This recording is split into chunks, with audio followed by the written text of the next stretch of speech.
Langganan Rp20.000 per bulan memang terdengar sepele. Sebuah layanan streaming musik, aplikasi edit foto, atau penyimpanan awan yang dibayar tiap bulan tampak seperti pengeluaran yang tidak mengganggu anggaran. Namun, ketika puluhan bahkan ratusan orang melakukan hal yang sama, angka kecil itu berubah menjadi lubang keuangan yang menggerogoti tabungan secara perlahan.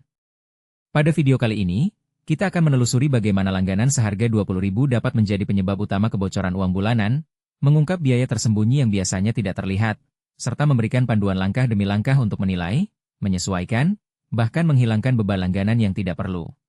Simak sampai akhir, karena di akhir video saya akan mengajak Anda untuk menuliskan refleksi pribadi dan berbagi pengalaman di kolom komentar. Pertama-tama, mari kita lihat apa saja layanan yang biasanya muncul dengan harga Rp20.000 per bulan. Di Indonesia, layanan streaming musik seperti JOOX atau Spotify sering menawarkan paket premium dengan harga tersebut. Aplikasi produktivitas seperti Notion, Evernote, atau aplikasi desain grafis ringan juga memiliki tier berbayar di kisaran itu. Penyimpanan awan dari Google Drive, Dropbox, atau OneDrive kadangkala menampilkan paket dasar yang harganya tidak jauh berbeda. Selain itu, ada layanan kebugaran daring, kursus bahasa, atau bahkan paket premium pada aplikasi game yang menawarkan item eksklusif. Semua layanan ini menjanjikan nilai tambah, namun pada kenyataannya, manfaat yang diperoleh seringkali tidak sebanding dengan total biaya yang menumpuk di akhir tahun. Masalah utama muncul ketika konsumen tidak menyadari bahwa langganan tersebut bersifat otomatis dan dapat berubah harga tanpa pemberitahuan yang jelas. Auto-renewal menjadi kebiasaan industri. Setelah 1 bulan pertama, sistem secara otomatis memperpanjang layanan dengan tarif yang sama atau bahkan lebih tinggi. Beberapa penyedia layanan menambahkan biaya tambahan seperti pajak, biaya layanan, atau kenaikan tarif tahunan yang tidak diumumkan secara transparan. Akibatnya, apa yang awalnya tampak sebagai Rp20.000 menjadi Rp25.000, Rp30.000, atau bahkan lebih dalam beberapa bulan berikutnya. Jika Anda memiliki 5 atau 10 layanan semacam ini, total pengeluaran bulanan bisa melambung menjadi ratusan ribu, yang pada akhirnya mengurangi dana yang seharusnya dapat dialokasikan untuk kebutuhan lain.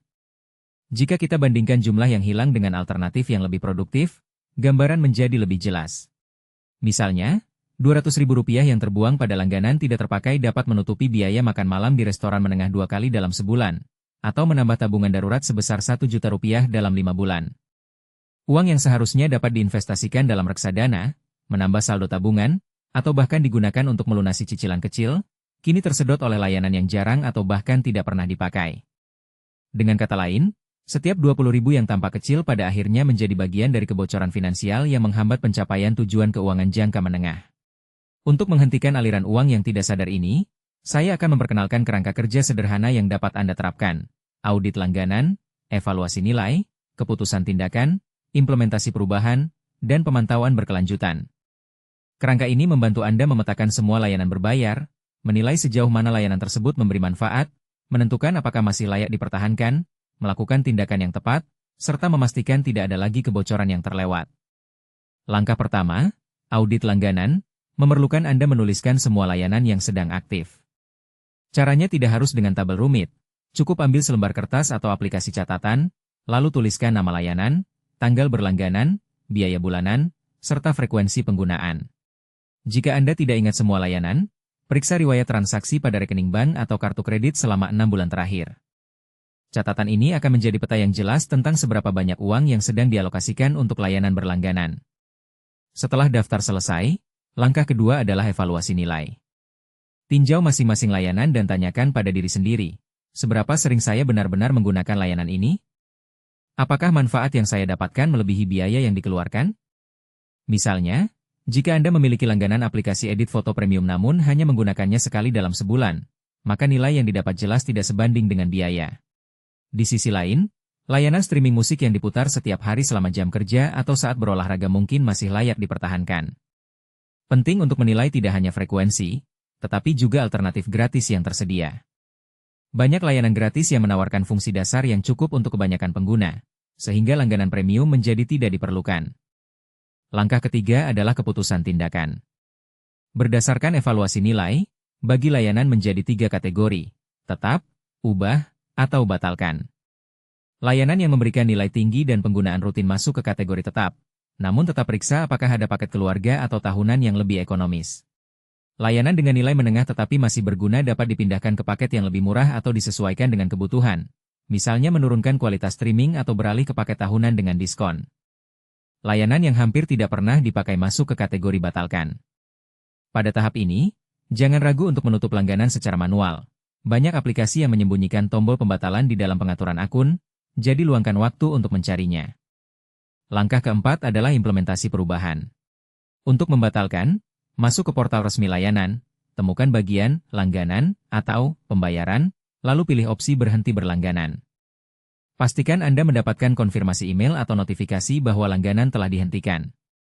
Jika layanan menawarkan masa percobaan gratis, manfaatkan kesempatan tersebut untuk menilai kembali sebelum berlangganan kembali. Bagi layanan yang dipindahkan ke paket lebih murah, lakukan perubahan pada halaman paket atau billing, dan simpan bukti perubahan sebagai referensi. Setelah semua tindakan selesai, perbarui catatan audit Anda dengan status terbaru, biaya baru, dan tanggal efektif perubahan. Langkah kelima, dan yang paling penting, adalah pemantauan berkelanjutan. Jadwalkan waktu setiap 3 bulan untuk meninjau kembali catatan langganan. Kebiasaan menambah layanan baru tanpa mengevaluasi yang lama akan kembali menimbulkan kebocoran. Pada tiap sesi review, periksa apakah ada layanan baru yang masuk, apakah ada kenaikan tarif, atau apakah penggunaan layanan masih relevan. Dengan rutin melakukan audit, Anda dapat memastikan bahwa setiap pengeluaran berlangganan tetap selaras dengan kebutuhan dan tujuan keuangan. Agar gambaran ini lebih nyata, mari kita lihat contoh penerapan pada seorang pengguna bernama Rina, usia 28 tahun, yang bekerja sebagai desainer grafis lepas. Rina memiliki 6 layanan berbayar, 1 layanan streaming musik, 2 aplikasi desain premium, 1 layanan penyimpanan awan, 1 aplikasi kebugaran, dan 1 kursus bahasa online. Total biaya bulanan mencapai Rp150.000. Setelah melakukan audit, Rina menemukan bahwa ia hanya menggunakan aplikasi kebugaran 2 kali seminggu, sementara aplikasi desain premium yang kedua jarang dipakai karena fitur yang dibutuhkannya sudah tersedia di versi gratis. Ia memutuskan untuk membatalkan langganan kebugaran dan menurunkan paket aplikasi desain premium ke versi gratis. Selain itu, ia menemukan bahwa paket penyimpanan awan dapat digabungkan dengan paket keluarga yang lebih murah. Setelah perubahan, biaya bulanan turun menjadi Rp90.000, menghemat Rp60.000 setiap bulan. Selama 3 bulan berikutnya, Rina mengalihkan uang yang dihemat ke tabungan darurat, sehingga dalam 4 bulan ia berhasil menambah saldo darurat sebesar Rp240.000. Contoh Rina menunjukkan betapa signifikan dampak audit sederhana terhadap keuangan pribadi.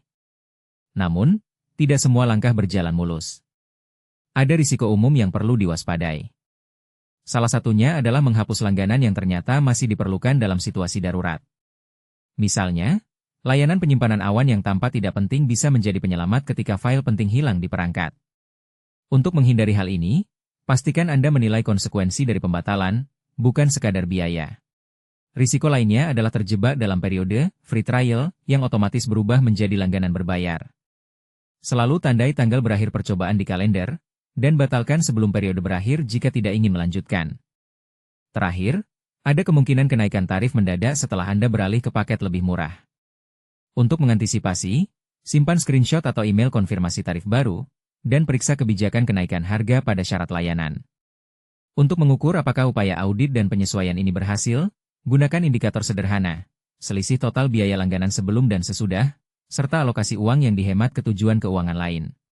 Jika dalam 3 bulan pertama total biaya berkurang setidaknya 30%, dan uang yang dihemat masuk ke tabungan atau investasi, maka strategi Anda efektif. Anda juga dapat memantau kepuasan pribadi. Apakah Anda masih merasa layanan yang dipertahankan memberikan nilai yang cukup? Jika ya, berarti keputusan Anda tepat. Jika tidak, mungkin perlu penyesuaian lebih lanjut. Sebagai penutup, mari kita renungkan kembali. Apa yang tampak sebagai Rp20.000 per bulan sebenarnya dapat menjadi beban yang signifikan bila dibiarkan menumpuk. Dengan melakukan audit menyeluruh, menilai nilai, membuat keputusan yang tepat, melaksanakan perubahan, dan memantau secara rutin, Anda dapat mengembalikan kontrol atas keuangan pribadi. Setiap rupiah yang tidak terpakai dapat dialokasikan pada hal yang lebih bermakna. Apakah itu menambah tabungan darurat, berinvestasi, atau bahkan menikmati makan malam bersama teman tanpa rasa bersalah. Saya mengajak Anda untuk mulai menuliskan daftar langganan Anda hari ini, lakukan evaluasi, dan bagikan hasilnya di kolom komentar. Ceritakan layanan mana yang Anda batalkan, berapa banyak yang berhasil Anda hemat, dan apa rencana Anda untuk mengoptimalkan uang yang tersisa. Dengan berbagi pengalaman, kita semua dapat belajar dan saling memotivasi untuk menjadi lebih cerdas dalam mengelola keuangan. Jangan lupa untuk menekan tombol subscribe agar tidak ketinggalan video selanjutnya yang akan membahas strategi menabung secara otomatis dan cara memanfaatkan aplikasi keuangan gratis.